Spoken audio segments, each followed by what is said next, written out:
Hey, it is your buddy, Peace and Harmony with you here today. Much love going out to all the beautiful empowered harmonizers. How are you doing? How's your day? Hope it's going great. We are back in the studio. I just kind of feel like the focus and the lighting is back where we need to be. So we're going to change it up a little bit as times move on, but I really want to kind of zoom in and focus in on some very important topics that are kind of stemming off of or branching off of a great viewer question that is like, why is it so hard to shake a relationship with someone who is psychopathic or narcissistic? Why is it so hard to get over? So I think that's a great viewer question. And we're going to zoom in and focus in on that because I think you'll understand once we kind of have this discussion and this heart to heart, you'll be able to understand more of how this relationship came to be and how it came to bring you to where you are today. Sort of like looking at the cause has created this effect in your life, and then being able to sort of get a foothold so you can move through it and basically be relieved of this tension and anxiety that can be brought about through this cycle of what is really kind of like an addiction or being hooked by this person. But before we get started, I just want to give a super huge shout out to those of you who have recently donated to the channel. It is awesome and amazing to hear from you.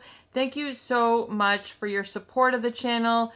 And it really makes me feel good that the community is giving back and that we're actually making a positive impact in your life. So I think it's so important to have a place, a go-to where you can come to and be able to lay it all out on the table, to be able to sort through things and identify some of the issues that have been going on in your life and then move through it gracefully. And the thing is with coming to terms with relationship issues, it can take a long time, especially when you're kind of dealing with some people who are out of the ordinary, not your typical Joe, your typical Sally. There can be some personality issues that you weren't really aware of before. And then lo and behold, you're in a relationship with this person that's going along swimmingly, sailingly.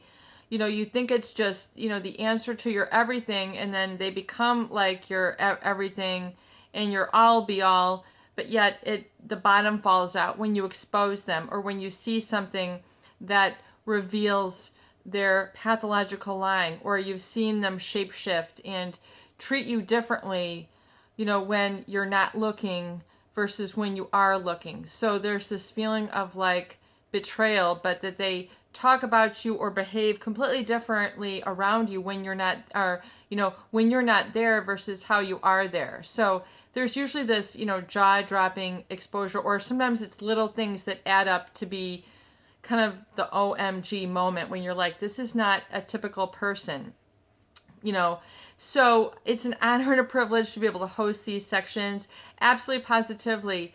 If you have a question, a comment, please do feel free to comment and also to participate in the PayPal Donate Now button here at the About page here on Peace and Harmony. We would love to hear from you as well. So amen. Let's move on through it. So a great viewer question and kind of understanding a little bit more about why is it so difficult to shake off or move through or process this relationship with someone who is psychopathic, someone who is narcissistic, somebody who won your heart, who won your legs, who, won your middle center, your groin, whatever it is, your head.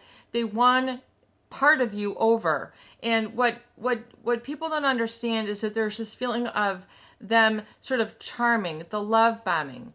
This is the beginning phase of the relationship where there's this love bombing phase where they're very, very charming, very enticing. All of a sudden, your world is with glittery glitter on the floor, on the walls, everything seems to sparkle, things seem to just be wonderful. And it's this feeling, it's this emotion of euphoria or excitement or titillation that really just has you kind of sailing on cloud 57. I mean, it's just, there's this feeling of being engulfed and enjoying it, and this person is wild to your calm. I mean, they just seem to be the perfect balance to you. So it's important to understand the phases of the relationship when you're with someone who is narcissistic or psychopathic. I mean, there's a very specific sort of, pattern that these individuals will leave. And the problem, not only with the love bombing, where if you can kind of identify that experience within yourself, what they said, what they did, how they looked, what was that one little look, what was that one statement, what was their gesture that got you going, okay, they've got me, they've won me over. So it's usually a very sudden, specific situation where they've sort of felt out your ego. They've felt out your ego in ways that you didn't know you had an ego. In other words, they're able to violate your sense of will and your usual sense of self-protection, and then they're able to sort of get in there and push a button that you didn't know that you had.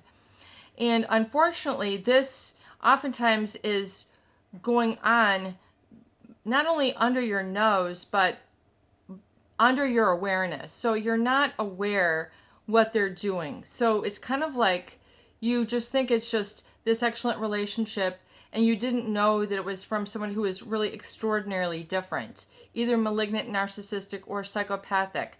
Someone who has a pathological sense of self-importance, coupled with a dire lack of empathy.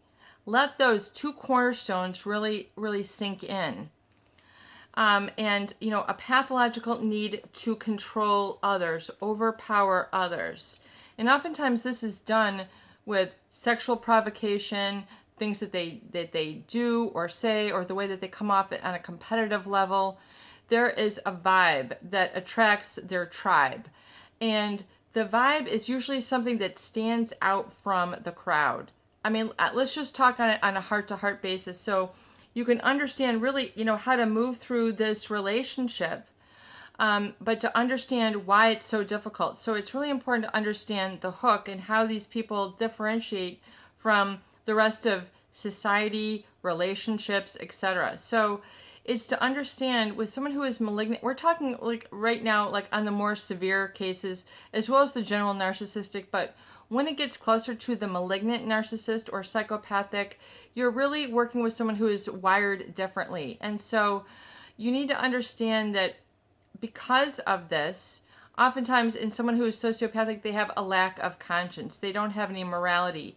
So what they do to violate others, i.e. kind of getting into their mind in ways that you're not aware of. So they're able, it's just they have an enhanced perception, not really an ESP, but it's something where they are really able to see into your ego, into your personality, and be able to really identify what you're missing, what your void is, what your need is. In other words, the void that you didn't know that you had, the need that you didn't know that you had, the unfulfilled relationship that you never had.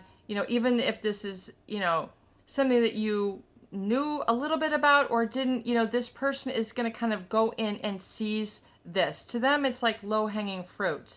They can see if someone's lonely, if someone's displaced, if they're having thoughts about, certain things in their life, their profession. Do you need someone there to be your partner?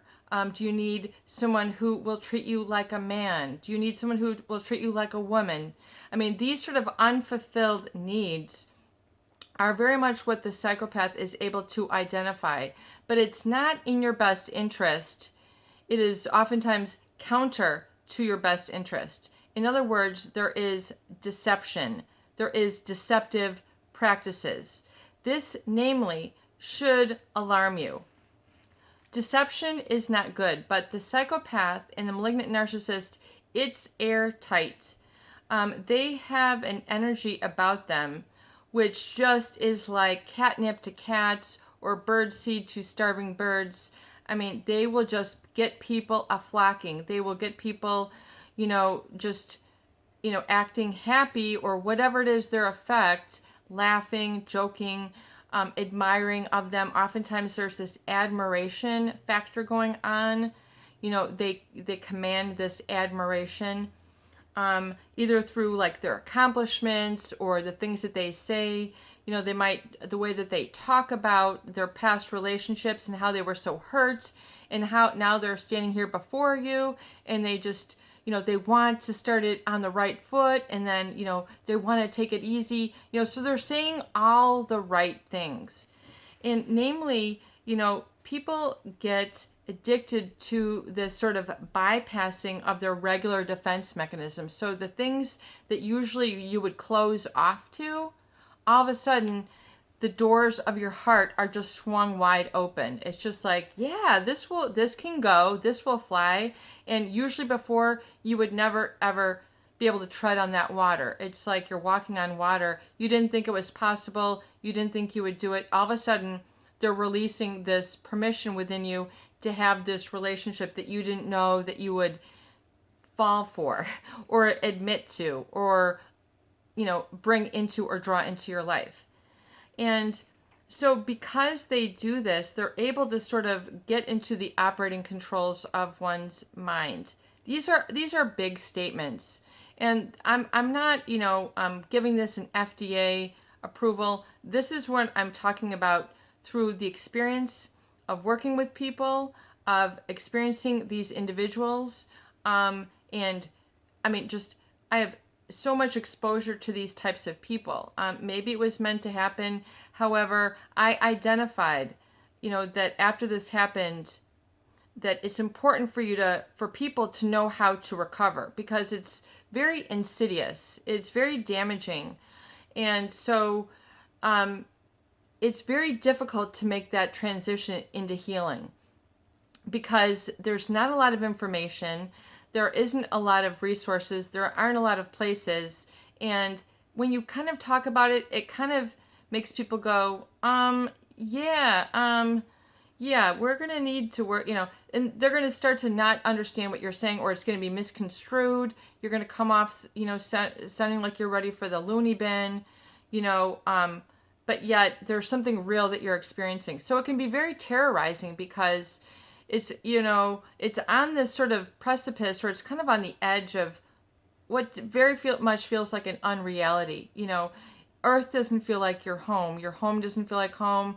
It doesn't feel like it's possible anymore. You feel sort of displaced in life. These are big, strong statements. This is the effect of being in a relationship with someone who is psychopathic. We could get all down and depressed and really start going into it. Where you start doing things that, you almost feel like someone's got a remote control onto you. Why would I do this? Why would I, and it's not a very pleasant feeling, but that is the flip side to the love bombing. So you need to understand that the illusion, the charm, the yada yada, the great gal, the beautiful gal, the most handsome man, whatever it is, the muscles, the this, the that, the terror is on the other side, and so you might as well, let's not get all down and depressed. Hey, if you guys all want a video on more of the horrible things that can be as a result, well, we're going to need a lot of candlelight to really kind of get through that, because it gets really, really dark. And the statements come off sounding very crazy, like when you talk about their energy being a specific way, and they did this, and then their looks, but we're here to help you sort through even this dark night of the soul. It feels more like, you wonder if it's the point of no return. So anyway, it's to understand that they are able to bypass sort of your regular thought patterns and get in there, and it's because they have another perception, another way of perceiving a situation. So if someone were to go to a party, they would enter in it with like, oh, let's have some drinks, let's have some cheers, hors d'oeuvres, let's talk about things, and just sort of make friends or small talk or whatever. Maybe there's someone there. Now, or even like a work setting, I'm going to get my work done, whatever, your regular approach. Now, someone who is psychopathic, they don't look at the setting the same way. They don't look at life the same way whatsoever. And so that's part of their deception, is they know oftentimes that people have not encountered their type of being before. They have not encountered someone who does not have a conscience. They don't have a shred of morality to them. Okay, despite the outside that they might look intelligent, beautiful, wealthy, accomplished. They can be a doctor, a lawyer, whomever. They can be a financial guru, a music guru, a yoga guru. I mean, they can have all these different qualities. So you would never guess, you would never think it would happen to me or this person who is sociopathic. I never thought that they would look like this. They'd look so normal, or they'd be so high functioning. I think it's the word that's kind of thrown around in the psychological community, which is high functioning.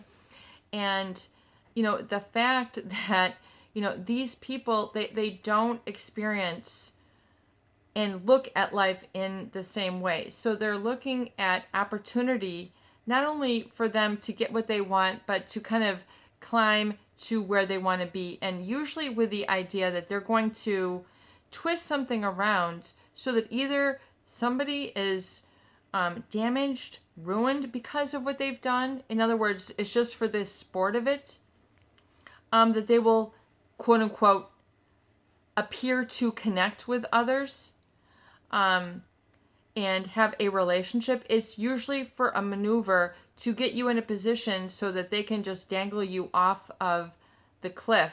And basically, once they take you there, you'll realize, and it can take a process of a number of years, to the point where they've got you so under their control that you don't know how to even sort of bring yourself back off of that edge that they've pushed you to. And in other words, you lose your footing. You lose how to put one foot in front of the other. You lose perspective.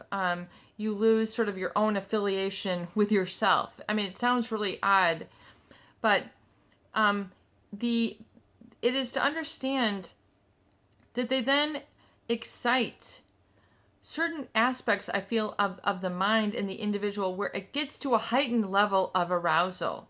Very much the same way, like, I think that studies have been done on, say, for example, cocaine, and how it causes addiction. So it kind of it breaks through. There's a certain threshold that the drug of cocaine will break through in your brain, and it'll get to a heightened arousal center where it causes the brain to want to have more of that hyper-arousal. So think of it breaking through a threshold, which is like a limit, and then kind of carving a new etching into your brain wiring, which is your neurons and your dendrites, which are your synapses connections, which look like a tree.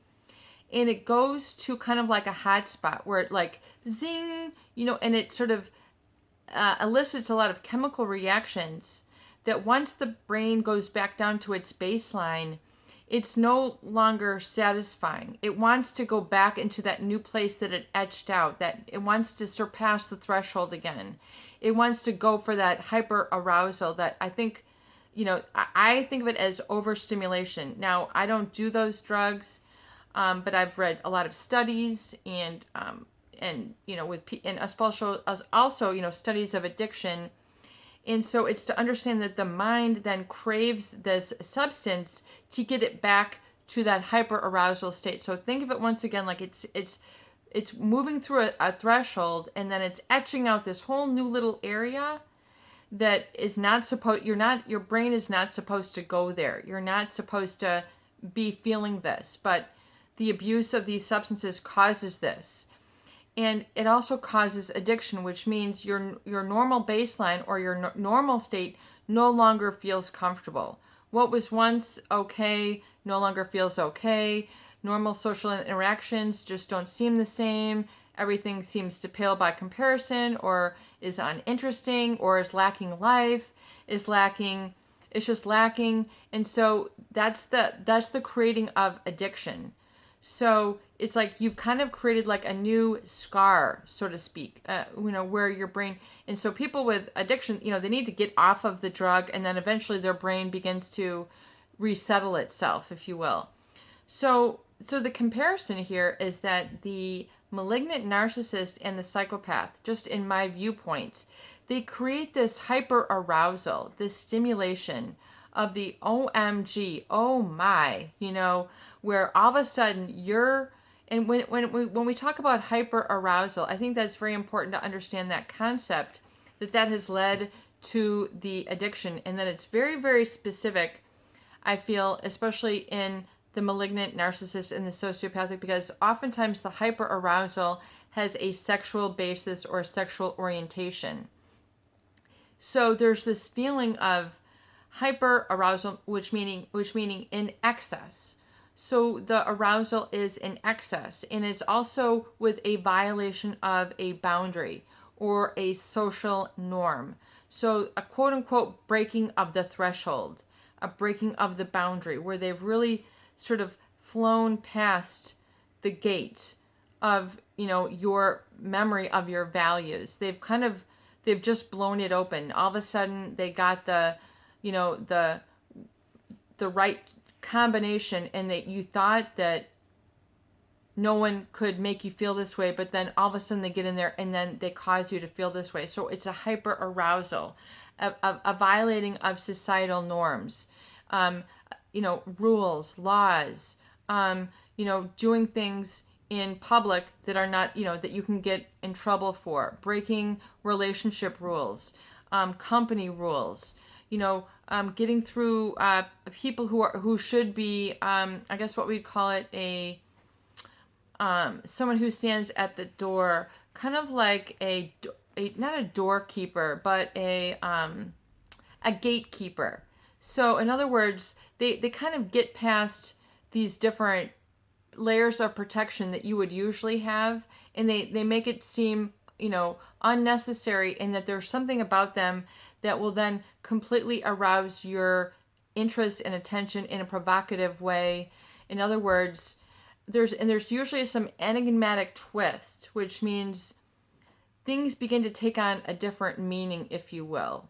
And then it's used, the twist and the change of the meaning is used to hyper arouse you.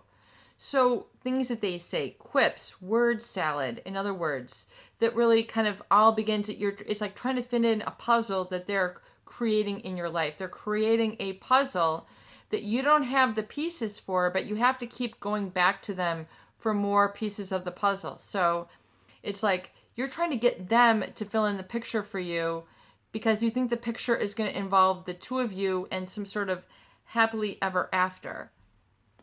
However, they are in control of the pieces. You are not in control of the pieces that they're trying to fit in. And I know it might sound odd. That's why it's so difficult for people, I think, who have really been plagued by this, to talk with just anybody about it, because they don't quite understand what you're talking about. This is brainwashing and gaslighting.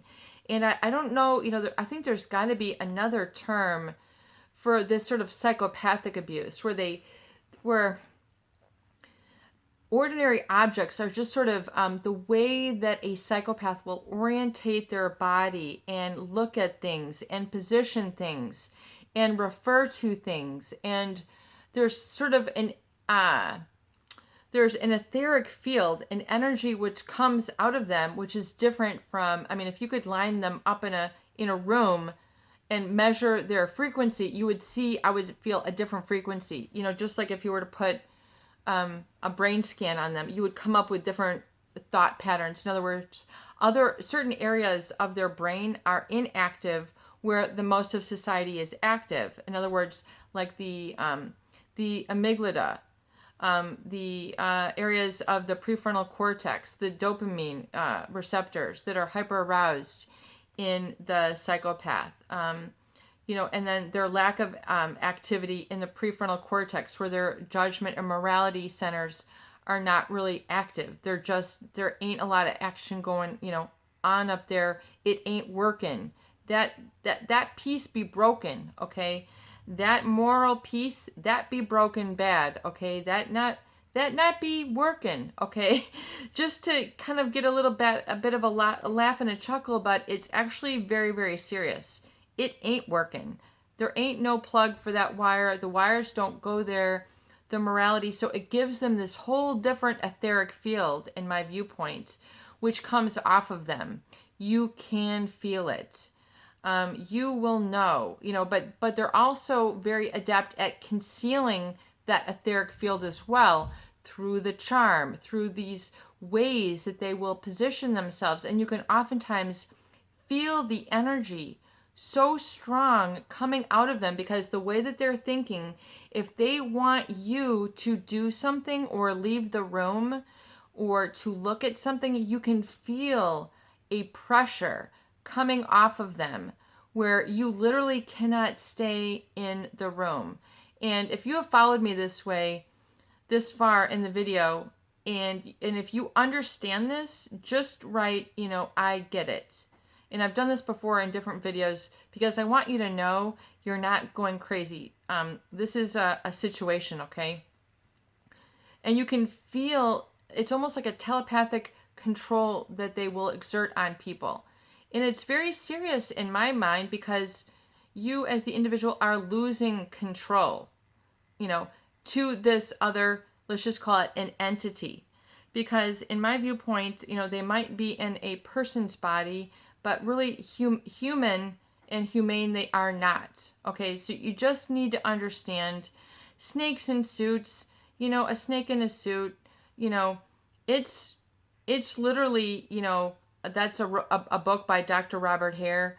I would definitely recommend checking it out or getting familiar with his book.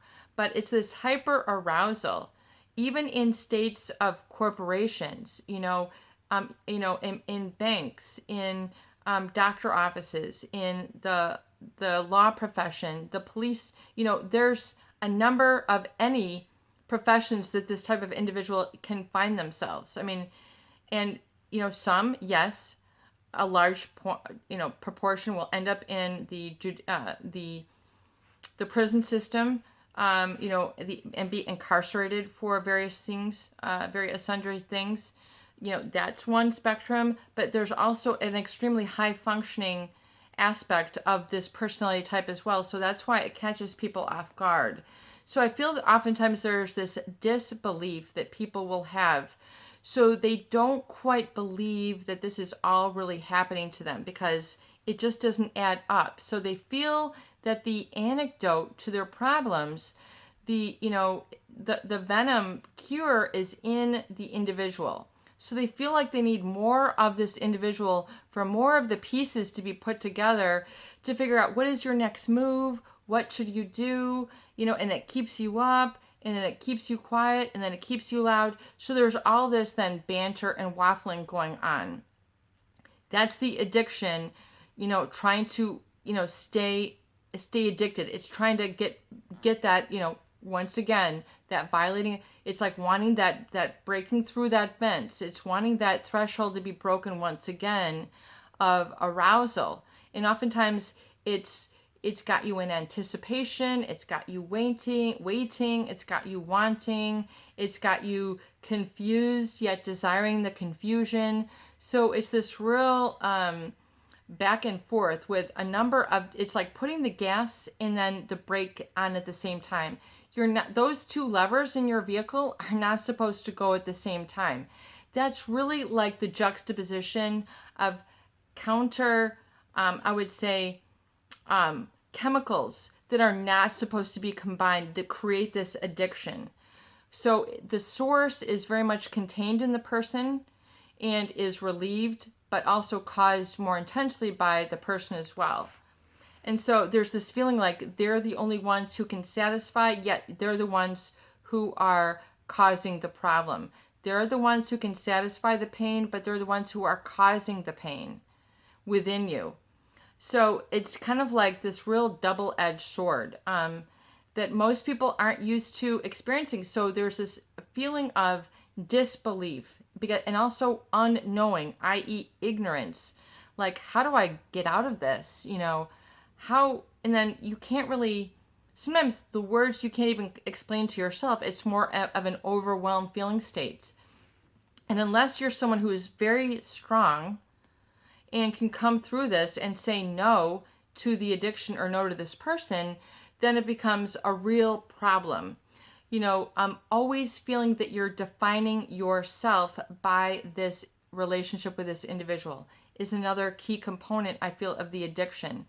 not only of those, only this person does this, all their little idiosyncrasies, that tend to blow your mind or whatever. And not believing or not understanding what kind of person that you're dealing with, but also this feeling that that you can't quite articulate it within yourself. Having the strength to kind of get it sorted out, and oftentimes it's just an engulfing feeling that you can't quite articulate.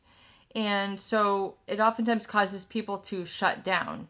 It's just, they just don't know how they just become, they just start feeding the fire, becoming like an investigator, and everything becomes flipped around. So everything, is just going, like there's an engineered chaos, and everybody is all looking in different directions. In other words, your life becomes very disordered. And you need to be able to identify then that it's important that you, I think the problem also with the addiction is that people tend to identify themselves by this relationship. They are defined by this addiction. They're defined by the relationship. In other words, this makes me lovable. This makes me, desirable. This makes me feel wanted. This makes me feel like a man. You're taking some form of your identity from this emotional state. So just like someone who's super angry all the time, becomes so hyper identified with their anger. I'm just an angry person. I'm just a grump. They're so identified with that feeling. So part of the addiction also becomes how identified people are with this individual, as if they're the wind that blows the sail, as if they're the anchor that, keeps them grounded, as if they're the rudder who, navigates them through the water. They're identifying all these powers to this person as if they can't, identify with life anymore without them. That is addiction. That is not love. That is not a relationship.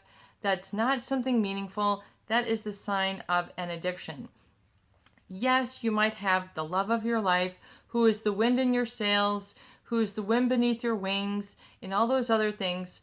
Okay, yes, that is, that can be in a relationship that's productive, that's not about being deceived, that's not about manipulation, that's about a true savior in your life, a true North Star, a true compass, a true, giving you what you need to know. And you're like, what? That is right. That is what I need to do. I need to be able to focus. So the person who helps you to get on your right path, a positive, orderly direction thinking.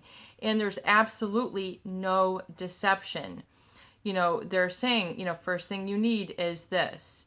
They're and it rings true. And you hang on to